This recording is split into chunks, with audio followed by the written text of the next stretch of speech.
talk. He's a futurist on a mission to help Australia's aged care industry overcome massive looming problems.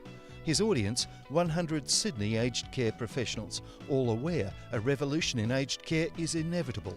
Craig Rispin's numbers spell it out. And the biggest problem is it's not just our society aging quickly, it's the carers are aging as well. We've got 50% of the aged care workers going to retire within 15 years, and the demand is going to be 5 times greater. So what are we going to do is the big question. We're looking into a future where there's going to be potentially 5 generations in aged care. So if we think about that from the builders right down to Generation Z, we've all got different expectations around the types of services that we want to receive and how we as organisations are going to be able to provide care to deliver to their expectations. Your side organised the forum to focus attention on future aged care issues and solutions. It's certainly doing that. I'm most worried about the staffing and how we're going to get really good quality people, particularly for people who have a dementia diagnosis. The availability, we're already starting to see that it's harder to get staff, so that's going to be a big change for us to address. After hearing that, it has become real and we need to do something about it. Seniors like Roy and Jean, both with serious health issues, say they're already suffering because of service shortages. You need someone to clean out your gutters and someone to do your maintenance around the house and do all, your rails up for your stairs. Nothing's happened. What's the good of worrying? You only stay awake all night and then get up in the morning and think, what was I worrying all night for? Pamela's husband has dementia and she's now living alone, her biggest fear shared by countless other seniors. I don't want to leave home. No way. Not when I see what Ian has to put up with in a care. I'm not ready for that yet. No. We want to stay in this house. We don't want to downsize. We don't want to move into respite care. We don't want to go into an aged care home. We just want to stay. It's our home, it's not just a house. Yeah.